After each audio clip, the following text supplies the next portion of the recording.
This is Ron Darling, Chair. If we can call the meeting to order at this time, and sorry about the delay.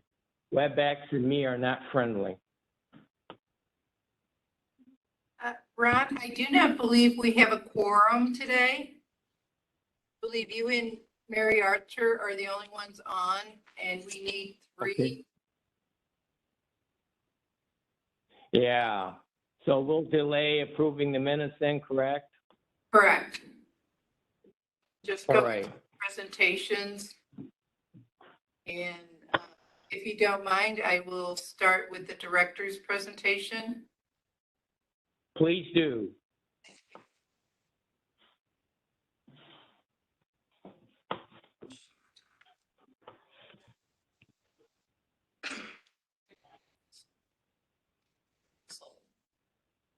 Okay. Good morning, everyone. I'm going to go into the program manager's updates. Start with staffing. We do have 2 new staff members. We have Ashley, who joined, raise your hand, Ashley, who joined Margaret's team as a specialist, and she will be doing our municipal grants as her primary position. And then we have Katrina Jones over here, who is our new support staff. We're real excited to have both of them. That puts us temporarily almost fully staffed. We do have 1 additional OSR position that we're debating on whether or not to fill. So hopefully that decision will be made and we can go on. So that's some staffing. I wanted to give a surcharge update. You can see this is the 5-year look at the surcharge. Our first green column is receipts, what we received from landfills. This does not include interest we earn on our monies. It's just what we actually received from the landfills. It went down slightly in 2021.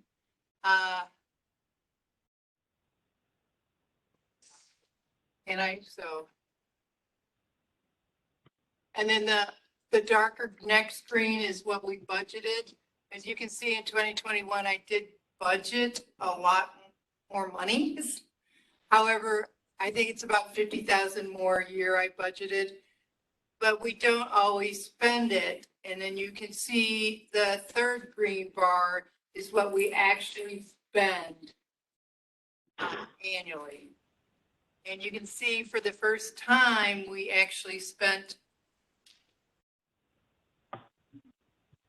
Oh, hey, Isha, she's okay.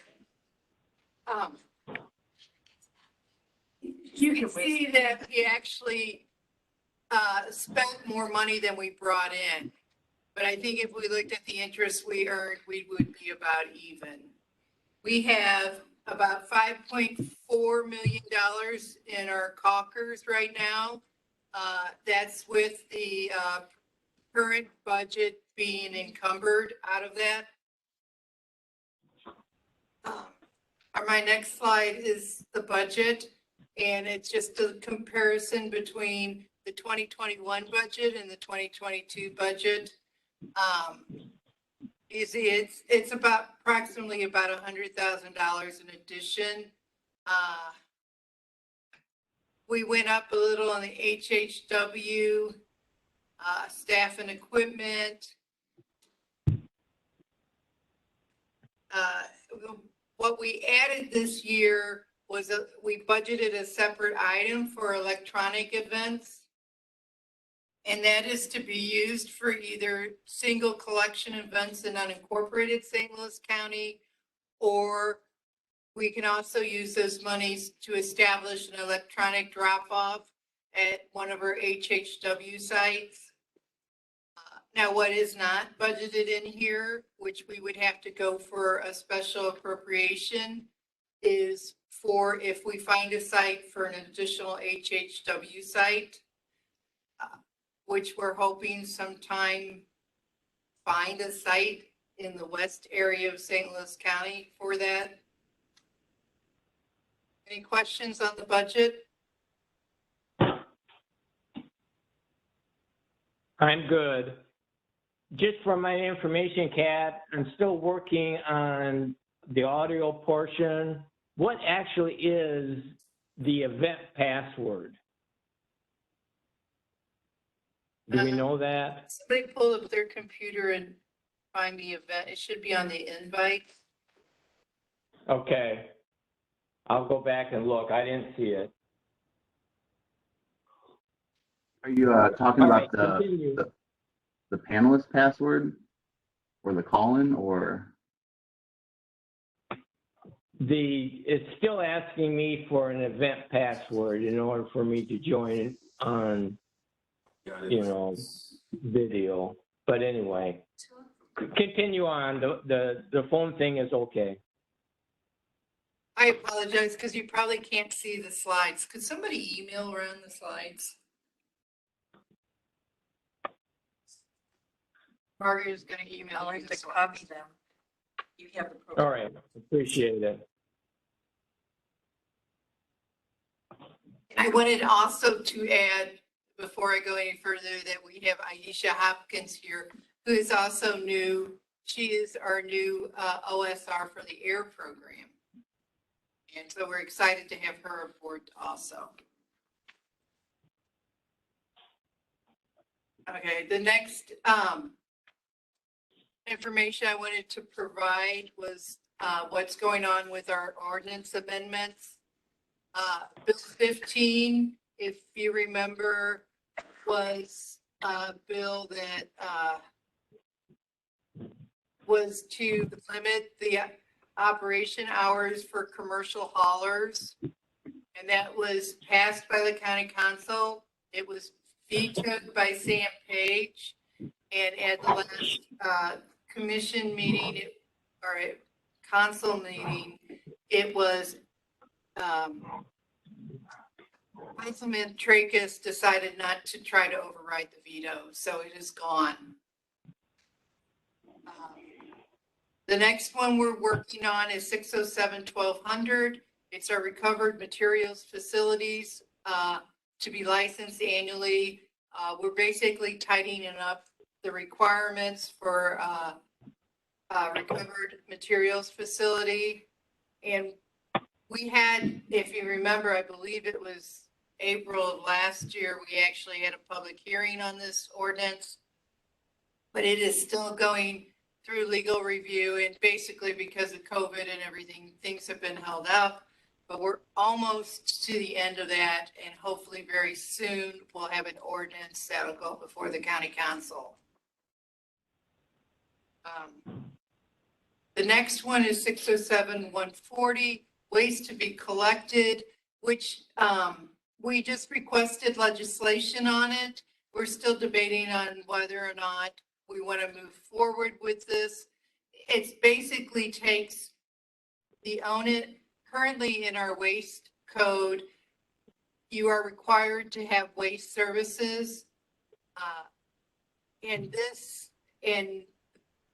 people responsible for the waste service are both the owner of the property and the tenants. What we're proposing is to make the onus solely on the property owner. And this streams from some problems that we have with, flight and people coming and going. And if we can clearly hold one person responsible, it may help in our enforcement. I'm kind of worried about maybe some unintentional consequences with absentee landlords, and who will we hold responsible if the landlord can't be found? Some mystery LLC, something to that effect. So we're kind of working that out. The next one that we're working on is it's an air reg, not a waste reg, but it's restrictions of emissions of odor. And it should have its final reading next week. And basically this tightens up the odor regulations for St. Louis County. The main portion of that is that St. Louis County will go to a 4-to-1 ratio of clean air to odorless air using a nasal ranger. The state's odor reg is 7-to-1, which if you've ever experienced an odor and you dilute it 7 times, it has to be a really strong odor. And we did have a public hearing with, on this. We had a lot of public comment from both, our main one were landfills and MSD. And we worked with them to make sure that they were satisfied with that final version. So hopefully that'll be passed in the next week, and we'll have a new odor regulation. New odors that we're considering currently is our hauler of residential recovered materials to register annually. We don't do anything with this regulation, so it's basically like our waste haulers. The recycling haulers or the resource recovery haulers are supposed to register their trucks, the same as the waste haulers. Currently, there's no fee for that. So either one of two things, and I'm hoping with the next commission meeting when we're in person, we can discuss this further, is either we tighten that reg up to where we can charge a fee for it and we can get trucks registered. And one of the problems we're having is with electronic drives, where like there's companies out there that'll do the electronic drives and they basically transfer the materials to an electronic recycler, but there's no certification of those trucks or drivers like the E2 certifications. So we're trying to work that out. So when we give grants to municipalities, there's some other options they can use or pursue. And then the second option is to drop it all together because we don't register those trucks. And why have something on the books if we're not going to do it? Then the other waste ordinance that we're going to have to amend is going to be our penalties ordinance. And that ordinance, the courts, I believe it's Senate Bill 5, which was passed a while back, basically puts limits on what municipal courts can fine people. And our fines are higher than what those proposed fines are. So if somebody violates our code and they go to court, then their fines would be less, even with the court cost. So the incentive is not to pay our penalties, but to go to court, even though I think court would be a hassle. If you want to pay less money, then that's what you would do. So what we're going to propose is for our fines in our penalty section to match those of the municipal courts, so that it would be an incentive to pay our citation fine in lieu of going to court.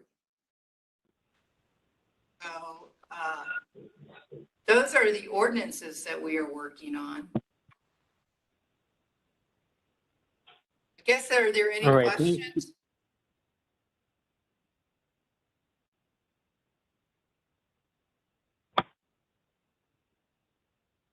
I'm good. This is Ron. Okay, the next topic I have is our recovered materials list, which is due in March. And basically what we do is we get approval from the commission to make a recommendation to our director to what our recovered materials list should be. I'm not sure, since we don't have a quorum, if we're going to be able to do this section of it today, because I believe it would take a vote. But we're basically recommending that we keep the recovered materials list the same. Don't change it. there hasn't been a whole lot of change in the markets. Over the last year, I've observed market pricing go up. They're going down currently, but we haven't had any major changes in recovered materials. So I did draft a letter similar to the letter we did last year for Ron to sign. I'm not sure how you want to handle that, Ron. So what about the idea of sending a email out to the directors, and then they can come back with a yes or a no, and then that is the verification? How does that sound? That sounds good. I'll just make sure that's legal. Yeah. I mean, we're Yeah. doing public participation in this meeting, so, people are aware of what that list is going to be. So, I don't think that would be a problem. I will have Katrina send it out to all the commissioners after the meeting. A copy of the letter, and then if everybody approves it, then we'll get that sent to the director of the public health. Yeah, bingo. I think that will work. You could also do sort of a verbal documentation in support of, the email response, if they want a double confirmation or something weird like that.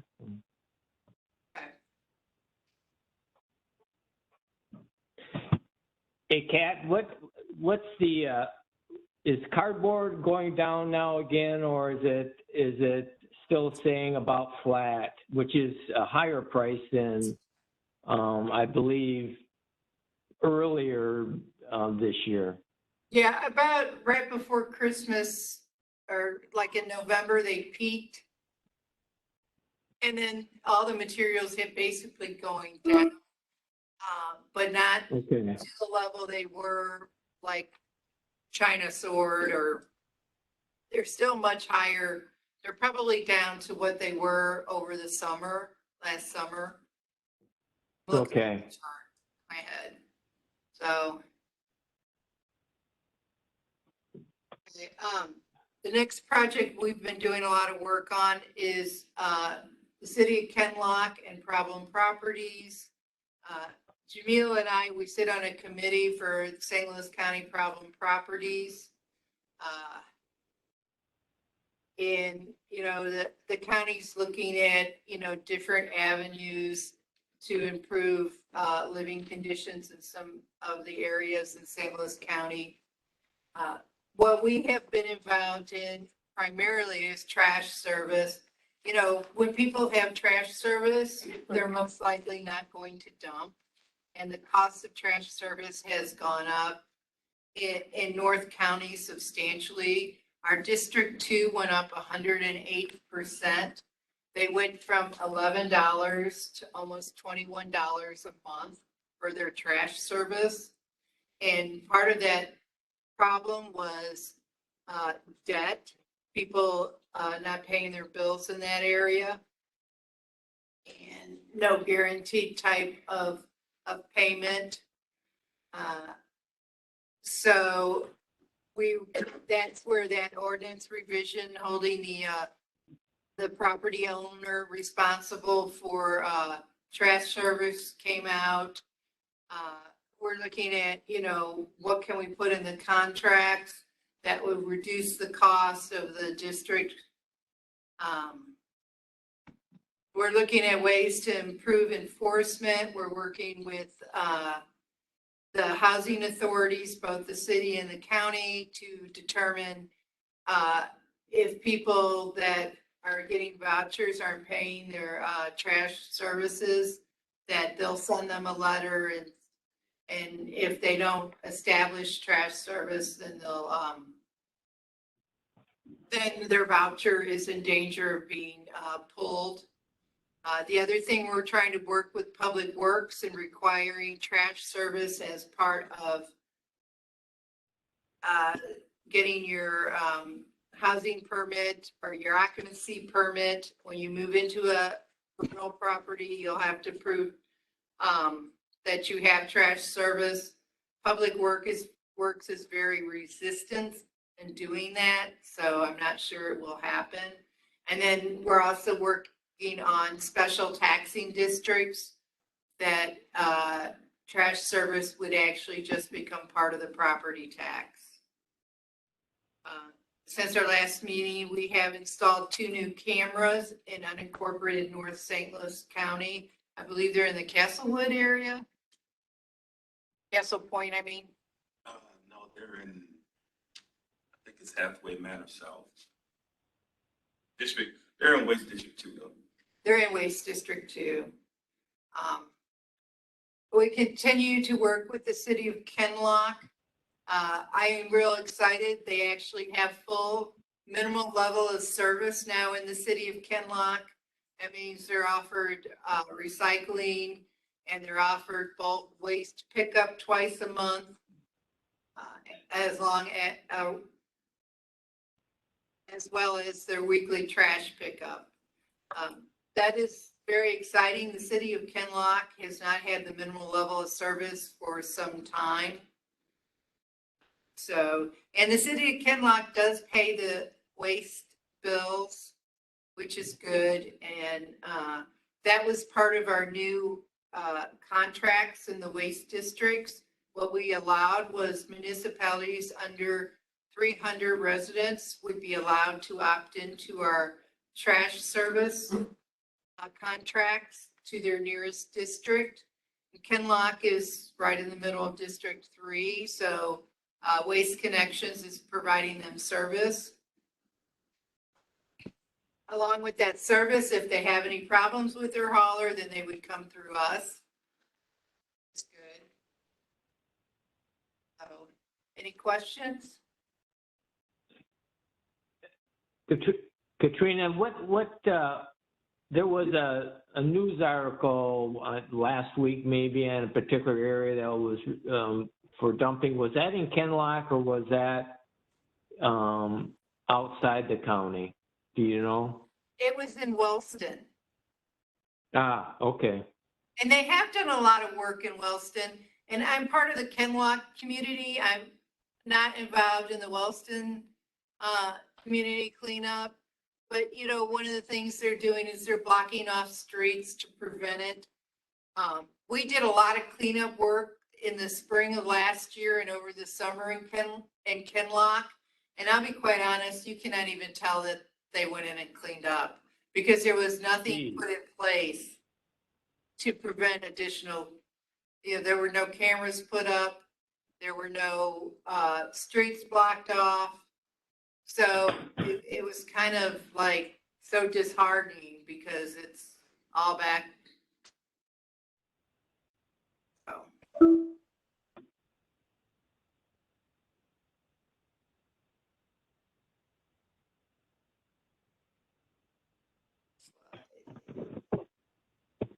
What happened to my other slide? Yeah, I had another slide, but that's okay. I wanted to discuss our meeting options for next time. I think that we'll be able to meet in person next time. Our community room is now open and we are allowed to have public meetings. So I'll leave that up to the commission. I was thinking our next meeting would be in August unless we have some type of need to have a public hearing concerning any ordinance updates we want to pursue. I think I put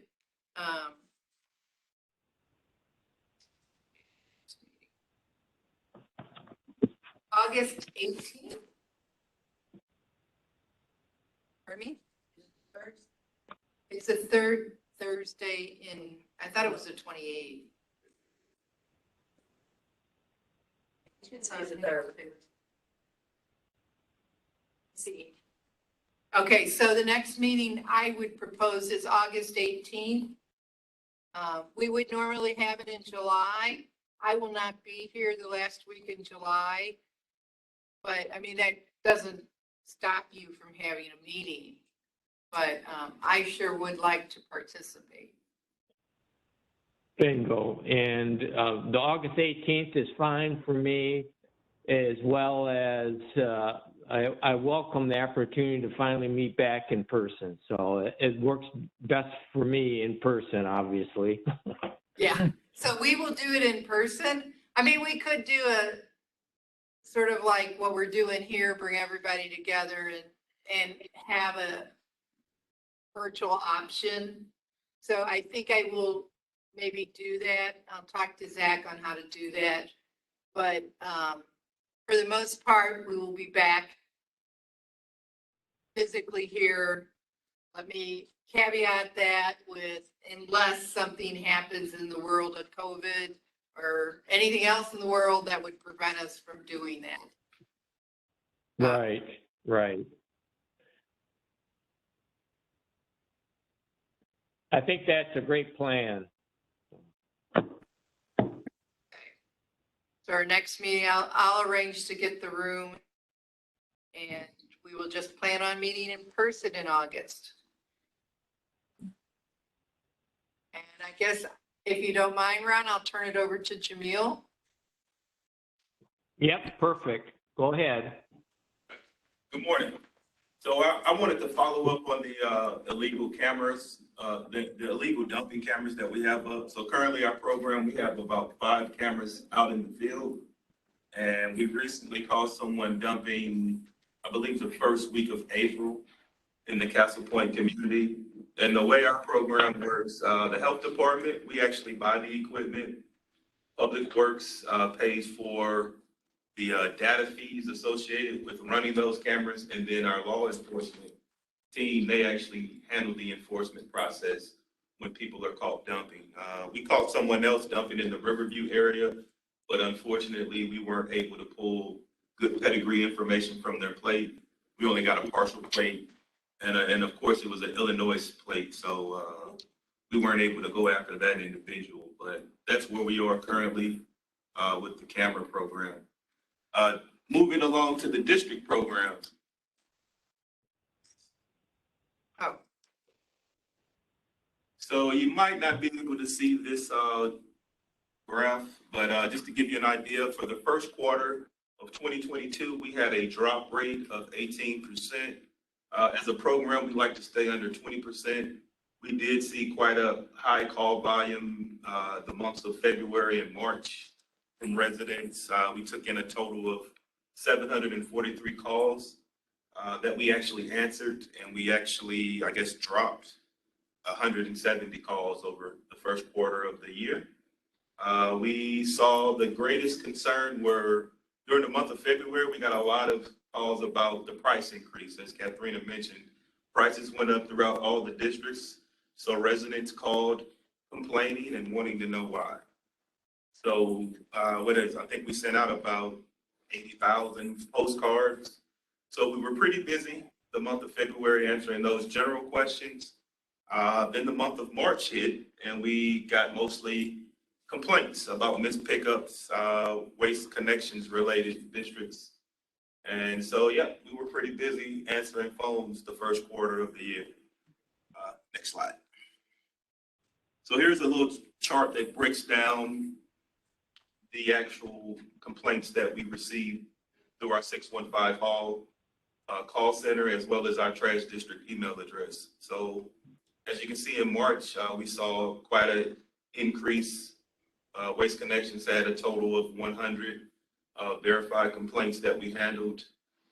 Waste Management had just 3, and Republic Allied Services thankfully had 0.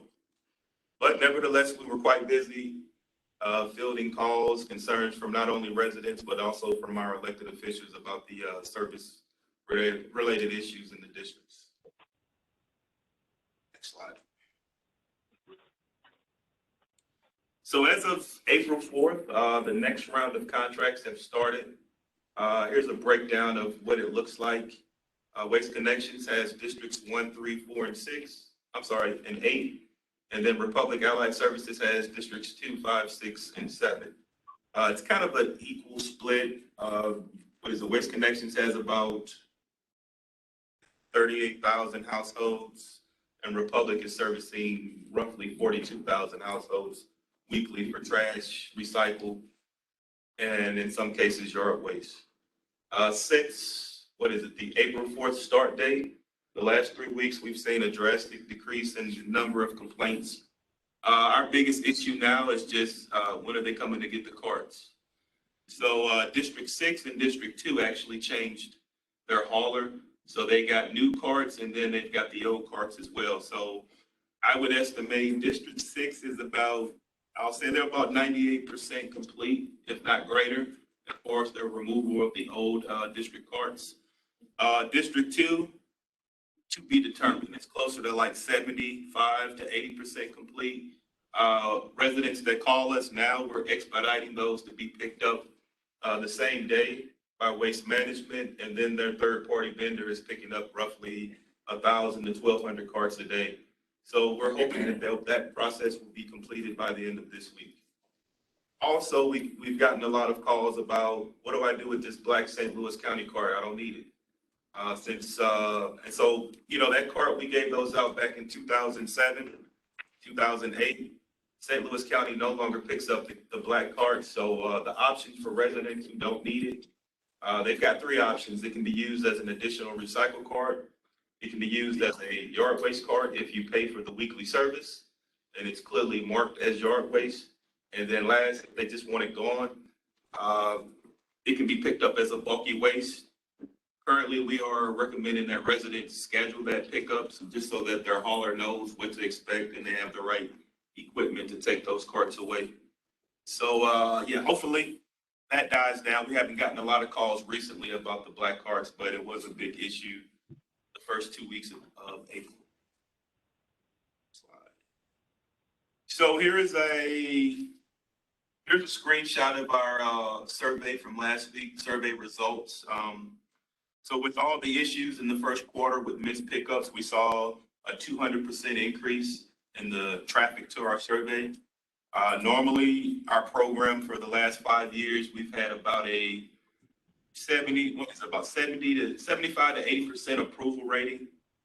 That dropped down to 51% the last couple of months based off of missed pickups related to Waste Connection. So we've taken a dip, but like I know most people, if they don't have any issues, they don't complain, they don't use our survey. But if there's issues, they'll go. I'm just happy to see that so many people know where it's located because I didn't realize they were actually still filling it out. But we track this information and then we try to make sure that we correct those issues and complaints that filter in through our survey or directly to us.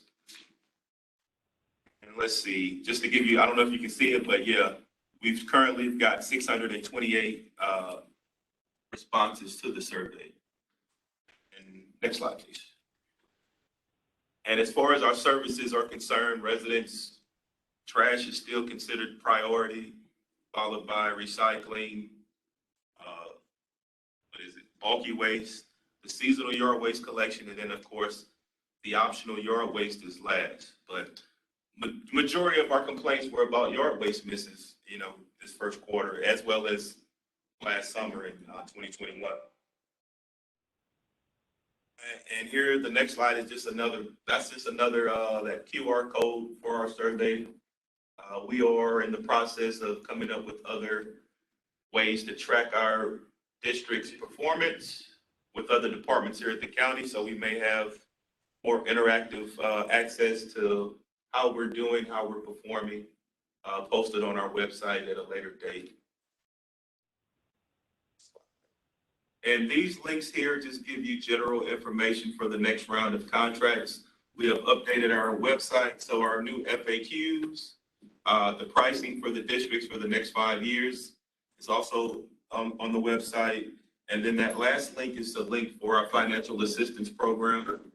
We still pay trash bills for our owner-occupied residents who qualify based off of income and household size. So what we will be doing over the next 5 years, as Catherine said, prices have gone up. And one of the selling points to the district program was pricing. So we hope to partner with our elected officials and actually conduct town hall meetings with residents throughout the districts just to get feedback on the services they value and any potential changes to the service levels that they may want us to do in an attempt to get prices under control. So me personally, I'd rather that decision come from our residents than us.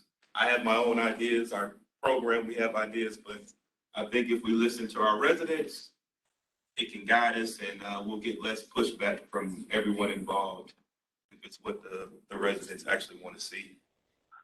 And also, starting next month, we'll be revving up our district enforcement process for the district program. Our plan is to do 2 districts a quarter.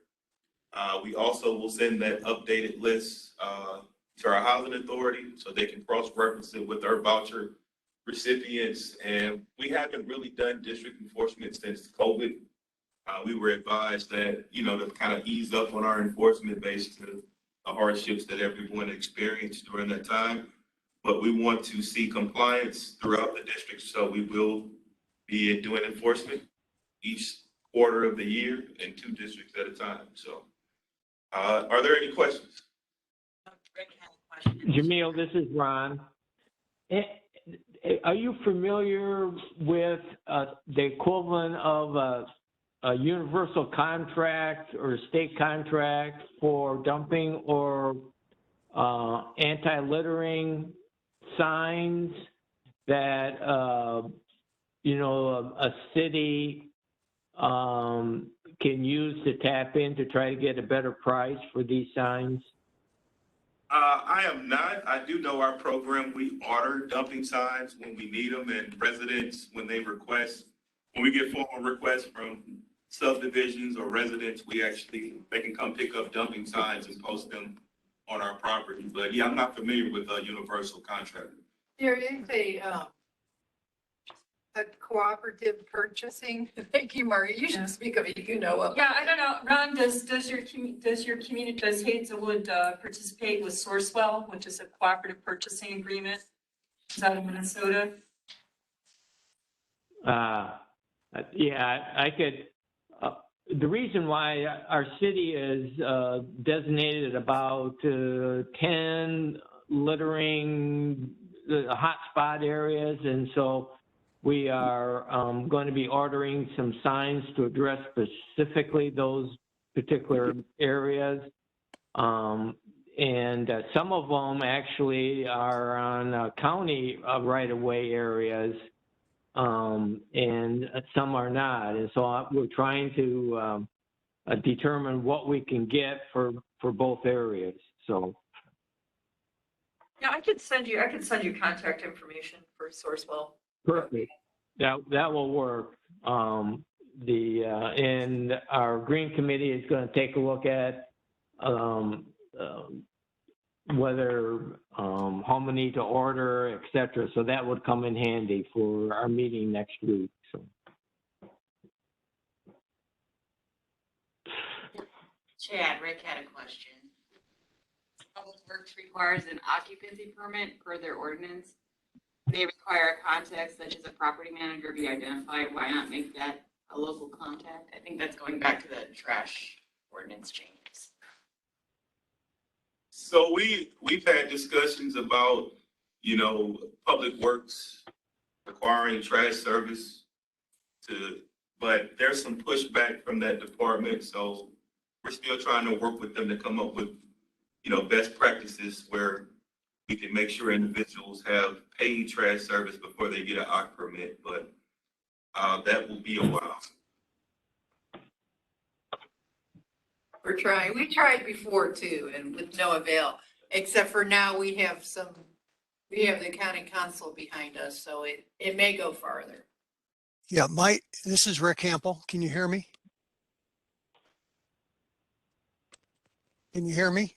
Yeah, we can hear you, Rick. Yeah, okay. My point on that is it's already required in their ordinance that they're required to have an occupancy permit, and it's already required that they list a person on that occupancy permit. And I'm just saying, when you have trouble because they're out of state property owners, if you require, if that ordinance requires, I don't know if it has to be changed or just it needs to be enforced, that person is identified and it's a local person. And it seems reasonable that it should be local, because if you're out of state, somebody's managing that property or should be. If there's plumbing issues, house issues, whatever, you have a property manager of some type. And I believe it's probably common practice that most rental properties do have some kind of a local property manager. And I'm saying, if you put that person down and you have a contact, now you have someone to haul them into court when they don't comply with whatever, either the public works or our trash ordinance. So this gets to saying, how do the problem is you have out of state ownership. And so that's the point I'm trying to make. Okay. Jamil, is that it, or do you have? Well, I would just so Rick, I hear what you're saying, but unfortunately, those people that manage the property, unless they are the same as the owner, then they wouldn't be responsible for trash service, the way the ordinance is spelled now. And I don't know if any jurisdiction, locally or state, or maybe even in the country, where a property manager is responsible for a single family household's trash. Like, I don't know. I don't think so, but I get your point. So just to touch on the ordinance. So the idea with the ordinance change to make the property owner solely responsible, we would still do our normal enforcement, like what we do now, as far as how we send a letter to the actual physical home, and then also a letter to the actual property owner listed. Now, a lot of times we don't know who the occupant is unless we've got good information, but we wouldn't change our process. But the hope is, if we change the ordinance to make the property owner solely responsible, it will change how lease agreements are signed in St. Louis County over time. Because right now, a lot of lease agreements, even tied to, the housing authority, they have the option to make that tenant responsible. You change the law, you remove that option, and now the owner knows going into it, legally they're responsible. And Right. Normally, if they're on the hook as an owner, normally with our compliance rates, we have better compliance when owners are responsible for trash service. So we would still do our regular enforcement. We're just hoping on that front end, before we're involved, that those lease agreements will be spelled out a lot differently than they currently are. Yeah, I agree, and I understand that. I'm just saying, maybe we need a legal opinion. I don't know if legal wants to, doesn't want to address this, but Well, if it's under you're out of, review right now. okay, so- because if you're We'll move out of it state, on to Mike. You ready, Mike? All right, field services update. On to the next slide here. Yeah. So we got 46 complaints. This is for the first quarter of 2022. We got 46 complaints.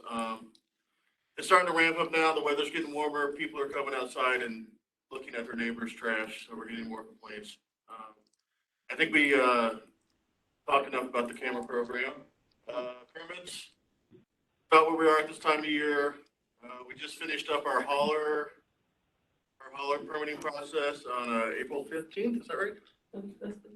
Yeah. So, it'll be finishing up here in the next couple of weeks, processing all the hauler licensing. Some point in time in early summer, we'll be doing a blitz again. Yep. And next slide. HHW had about 1,000 drop-offs, about 75,000 pounds of material running through there. Pretty standard. And that's it. Okay. Short and sweet. Any questions?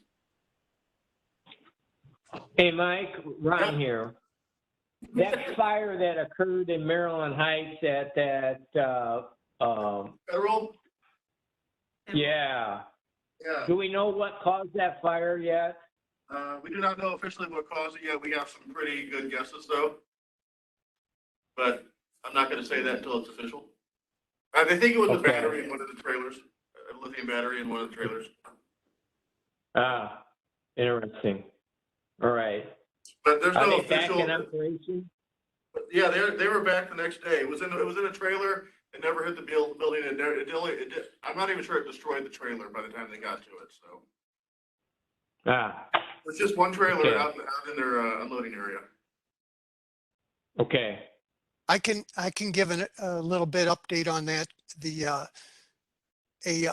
off-L removed from the single stream material is bailed, and the fire originated in bales of off-L, and so that's where it originated. And then when that caught fire, that was right nearby a trailer that had been loaded with cardboard for exporting out of the facility. So it burned into that trailer, but the source, they don't know the source of the fire starting in the off-L bale. There's, you can suspect and guess, what it was, but because there's no way to actually, they weren't able to actually determine didn't have enough evidence to prove that, what started that fire in the center, but it started in somewhere deep inside that compacted bale of off-L. Huh. Okay, you ready All for right. questions? Sorry. Do you have another Yeah. question? Yeah. Next slide. Hi, everybody. So I just did reports on just what we've done in the first quarter of the year.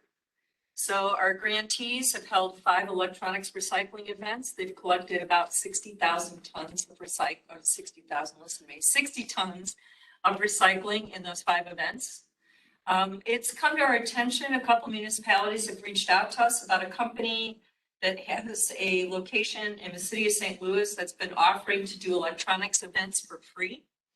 And after looking into it, we are going to restate our commitment to using R2 or Eastward certified companies for grant funded events. And the other thing that's changed with grants is that we are going to explore some alternatives to offering a once-a-year grant round. So this past year, we got hit with 18 applications all at once. And so we're looking to kind of like space that out over the year and make our grant funding process a little bit more efficient. So any questions about that? Margaret, I think it's a great idea about the commitment to R2 and E-Steward certification. So. Right. So the issue is that even though the company in question may use an R2 or Eastward place to dispose of their electronics, there's nothing compelling them to. And I would hate to be in a situation where we're paying for the recovery of leaded glass monitors and CRTs and negative value items, and to not have them get to that R2 or Eastward facility. So that's basically our concern. So by using the R2 or the Eastward certified companies, we don't have to worry about documenting downstream disposal. So that's kind of our rationale at this point. So it's not that we're not open to other types of companies, but at this point we don't have, there's not sufficient justification to do so. Okay, so next slide. So schools and outreach, we've got good news, and that is that I really want to move that off of Ben's page. So bad. So there's Ben. So the good news is that COVID is lessening, and because of lessening COVID numbers, we've been able to reach more students. So through the end of March, we reached 8 classrooms, 237 students. I think we've like tripled that number in the month of April. So the April numbers aren't in this number. We've distributed 2 classroom warm bins to schools, 25 classroom recycling bins, And our first outreach event is actually this coming Saturday in Chesterfield.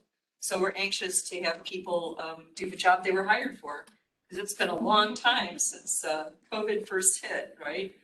So, the other thing is about Recycle Wizard. So we added Recycle Wizard to our website. Last quarter, we had a total of 7,812 users. So most of those were in the month of March when we sent out a postcard.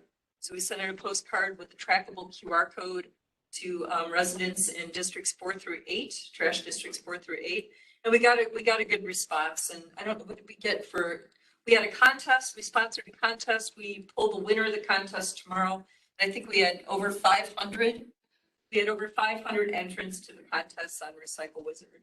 And they're gonna win a grant bag of recycling friendly gifts. And that's all I got. Are there any questions? Hey, Margaret, this is Ron again. I was involved this week in installing a compost bin at Lindenwood University. Has there been any interest in schools installing a outdoor compost bin?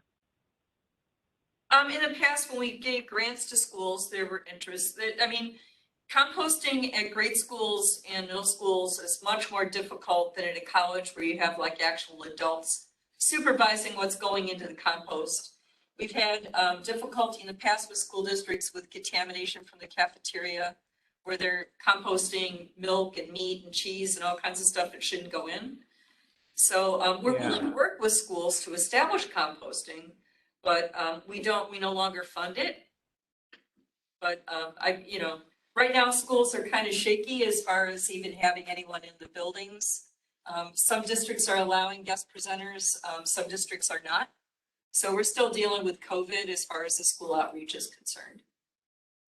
All right, all right. Well, this particular university is just initiating for the first time the concept of a community garden. So just FYI. Okay, well, good. Yeah, good for them. And it's a different animal when you get to college than when you're dealing with grade school kids. But thanks for the question. Yep, perfect. All right, just a heads up. Thank you, Margaret. Any other questions for Margaret? Okay, Mark unfortunately can't be here today. So he wanted to give a little brief update of what's going on with Westlake landfill. And basically what they have been doing is doing a lot of testing outside the original areas. They are finding that some of the rim material has migrated. APA's looking at options with the responsible parties on how to handle that. There's a meeting tomorrow on the issues that Mark is going to attend. So there's basically not a whole lot of new information for Westlake at this point in time. Now, Ron, do you have any other business? I do not. I'm good. Okay, can we open it up to the public for comments? Does anybody in the audience have any questions or comments they'd like to share? Jill, you monitor these.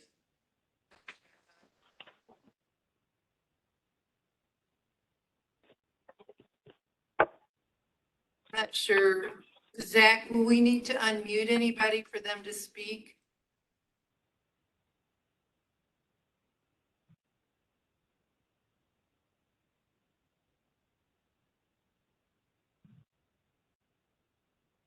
The people in the audience, you can always reach out to myself or staff with any comment. Anything got a comment, Jill? It says worm bins. He's probably excited. I comment was just worm bins. Okay. Yay, worm bins. We are providing worm bins. We are providing worm bins to schools. Yes. Thank you for that reminder, Leah.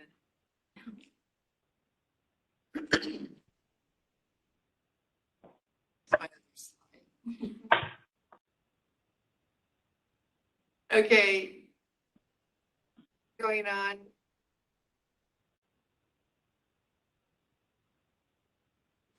Spelled that way. Hey, Margaret, or Pat, just a general reminder that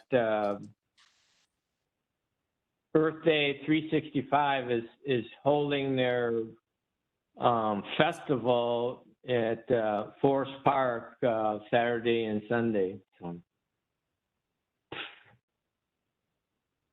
this weekend, so. And it'll be nice weather.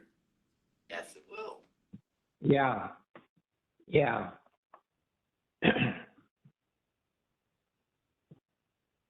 Any other public comments?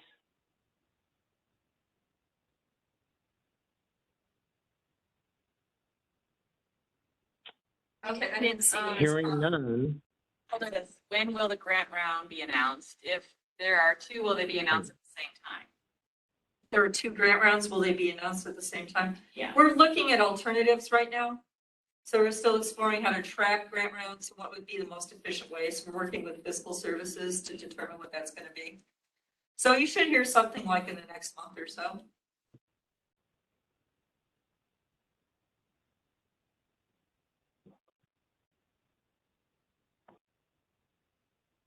You're welcome.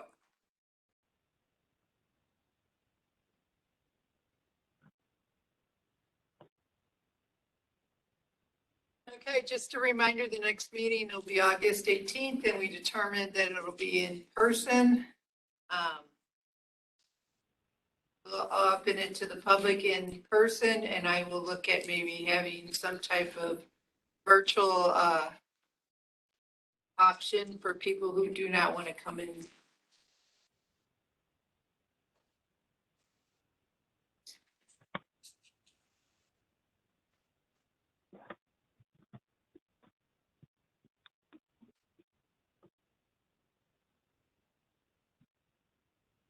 All right, that sounds good. Any other announcements? If not, we can formally adjourn here at 10:13 in the morning. Thank you. And again, I apologize about the late start. I know that's frustrating for especially the guest who got in on time. Yeah, and certainly my apologies for not being able to navigate the system this morning, so. Probably not your fault, Ron. No. Yeah, double check on my email listing for WebEx. For some reason, that has been an issue for this time as well as I believe the previous WebEx situation. So just verify that. That may be helpful. Okay. Everybody had an issue too.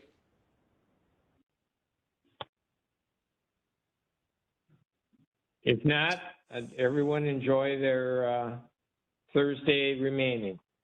Happy Earth Day. Thank you. Yeah. Plant a tree, a shrub, a flower.